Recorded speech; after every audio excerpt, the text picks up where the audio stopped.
Bienvenue à toi qui m'écoutes, ici Marine, ton coach holistique. Je suis très heureuse de te retrouver dans Mind Sun Life, le podcast qui t'aide à révéler ton soleil intérieur. Mon rôle est de t'accompagner jour après jour autour de sujets de psychologie positive, de bien-être et de développement personnel vers un équilibre de vie et une harmonie de cœur, de corps et d'esprit.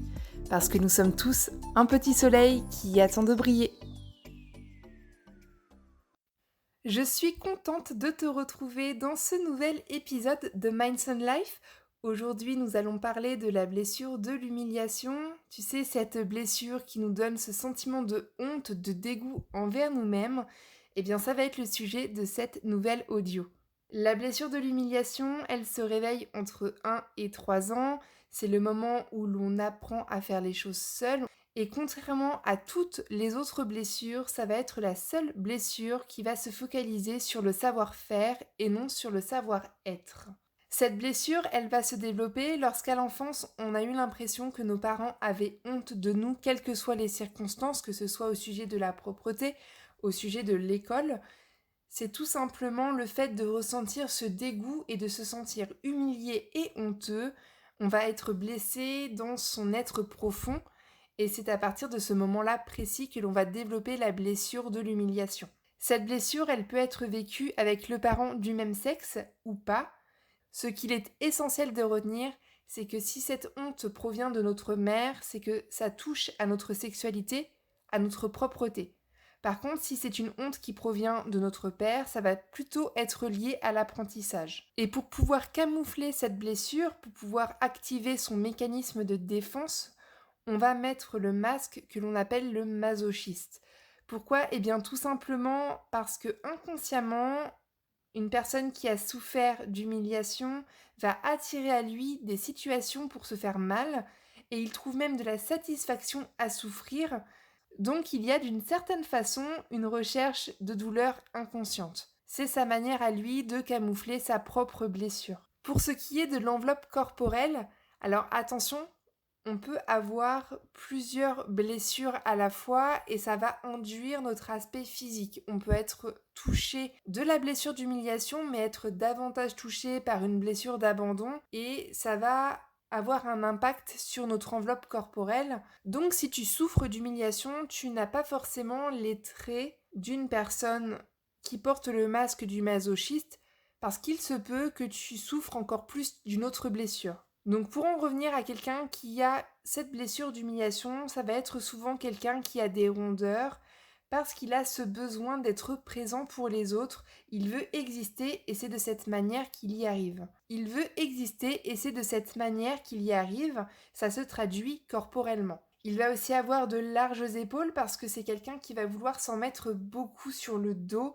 Il va vouloir prendre des responsabilités qui ne sont pas forcément les siennes, mais il ressent le devoir de tout faire pour les autres. Et d'une certaine façon, il va les rabaisser parce que ces personnes qu'il aide vont avoir ce sentiment que sans lui, elles ne peuvent pas y arriver toutes seules. Et comme je le disais tout à l'heure, il porte le masque du masochiste, donc c'est une personne qui va sans cesse se placer dans une situation où il doit prendre soin des autres, il s'en inflige beaucoup et il est plus soucieux du besoin des autres que de ses propres besoins. C'est sa manière à lui de se faire du mal, il ne va pas s'écouter, il ne va pas écouter ses propres besoins, il tait son enfant intérieur et c'est là que cette blessure fait mal, c'est pour ça que l'on appelle le masque qu'il porte, le masque du masochiste. Donc il va prendre de la place dans la vie des autres sans s'en rendre compte et il ne veut pas le reconnaître parce que le reconnaître, ce serait prendre conscience que cette blessure existe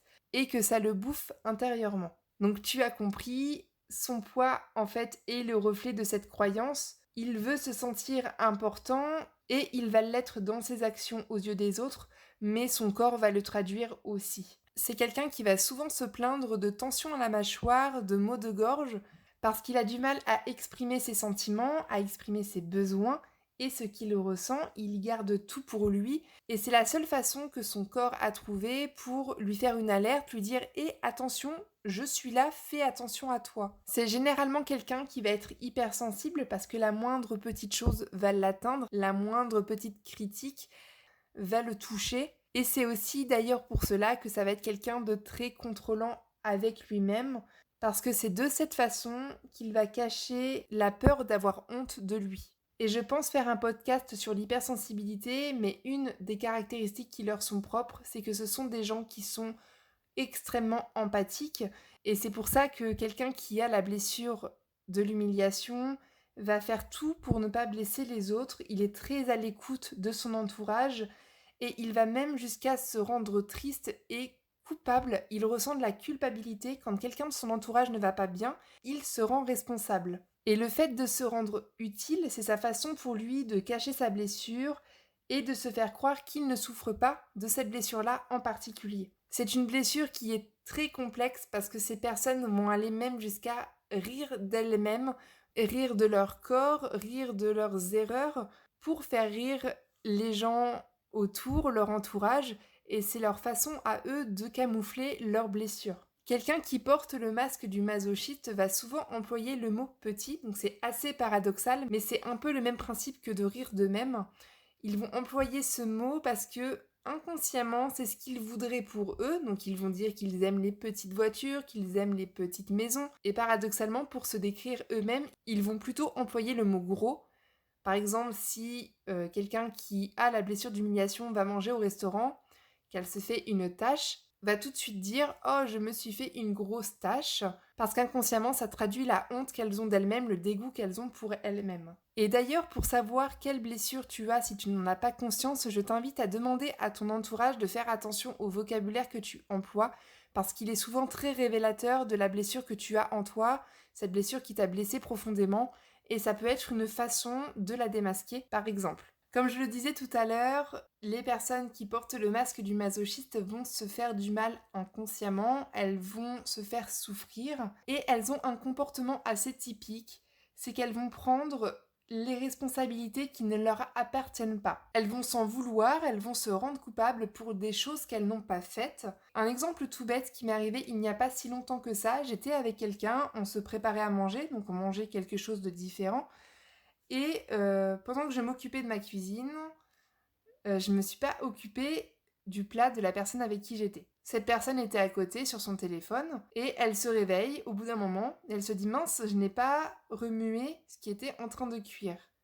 Et là, la première réaction que j'ai eue, c'est ah bah j'aurais dû le faire, j'étais là, j'étais en train de me préparer mon truc, j'aurais dû le faire. Et bien là, typiquement, je me suis rendue responsable. Ce n'était pas ma responsabilité à la base, mais je me suis sentie coupable. Donc, c'est des situations typiquement comme celle-ci où quelqu'un qui souffre de la blessure d'humiliation va se rendre responsable de choses dont il ne devrait pas. Et il se retrouve souvent impuissant, il ne sait pas quoi dire, il ne sait pas comment se défendre, ce qui paraît logiquement légitime puisqu'à la base ce n'est pas sa responsabilité, il n'a pas à se défendre pour cette action. Le masochiste, c'est quelqu'un qui va avoir un grand besoin de liberté parce qu'il ne veut rendre de compte à personne, mais c'est aussi sa plus grande peur. Mais c'est aussi sa plus grande peur parce que lorsqu'il se sent libre, il tombe dans l'excès, il n'a plus de limites et ce comportement lui fait honte. Il va avoir peur de se retrouver sans limite car il est convaincu qu'il fera des choses honteuses, que ce soit sur le plan sexuel, sur le plan social,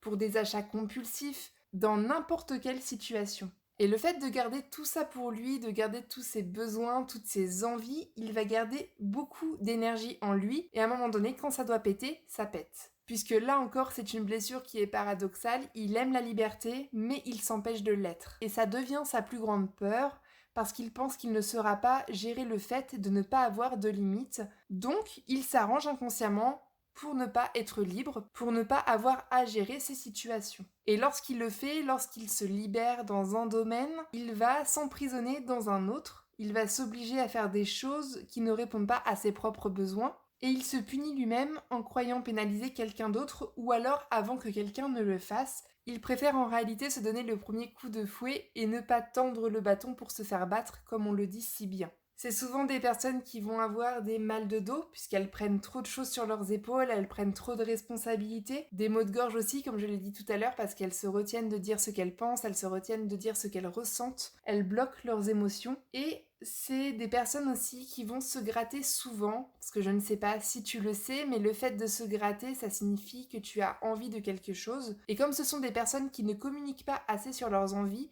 elles vont être sans arrêt en train de se gratter parce que c'est la façon que leur corps a trouvé, que leur enfant intérieur a trouvé pour lui faire comprendre qu'il faut qu'elle arrête et qu'elle s'écoute. Alors maintenant qu'on a ciblé un petit peu la blessure de l'humiliation, je vais te donner des tips, des petites aides si tu en souffres, pour sortir la tête de l'eau, pour en prendre conscience et pour t'aider à la guérir, à surmonter tout ça. Alors la première chose, c'est d'arrêter d'être dans cette souffrance de ne pas être parfait. Il faut commencer par t'accepter en tant qu'être humain.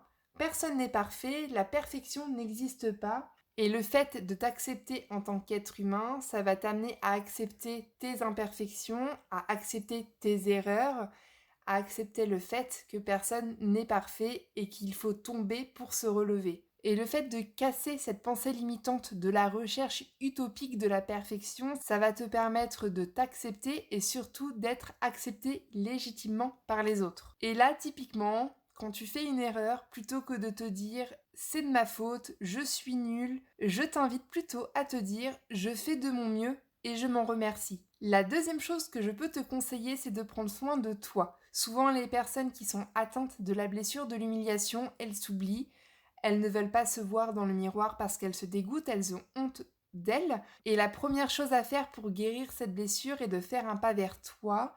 Prends le temps de prendre soin de toi, que ce soit physiquement ou spirituellement. Mets-toi au sport, apprends à manger sainement, à te faire plaisir en mangeant. Reconnecte-toi à tes sens. Il faut que tu apprennes à t'écouter, à écouter tes propres envies pour être bien dans ta peau et pouvoir atteindre cette plénitude que tu n'as jamais atteinte. Et plutôt que d'être dans la recherche du mieux faire, lâche prise et vis l'instant présent. Donc tu l'as compris, vivre avec la blessure de l'humiliation, ça ne te permet pas d'avancer, ça ne te permet pas d'être toi-même, d'être totalement épanoui. La blessure de l'humiliation, elle ne va pas te permettre d'avancer, il faut que tu règles ce que tu as à régler avec toi-même. C'est la seule façon qui va te permettre d'être totalement épanoui, parce que vivre dans la peur de faire des erreurs, c'est fatigant, c'est usant, et on en fait tous. C'est comme ça que l'on apprend, c'est comme ça que l'on ressort plus grand de nos expériences. Donc il faut que tu dépasses cette blessure et surtout que tu la surpasses pour pouvoir être bien avec toi-même et te retrouver intérieurement. J'espère que cet épisode de Minds on Life t'aura plu. On se retrouve la semaine prochaine pour aborder la 4e blessure de l'âme. Si tu penses que ce podcast peut t'aider ou aider quelqu'un de ton entourage, n'hésite pas à partager, à aimer et à commenter. Je me ferai un plaisir de te répondre. Et surtout, n'oublie pas d'oser briller. Tu as le droit d'être là, tu le mérites, donc brille.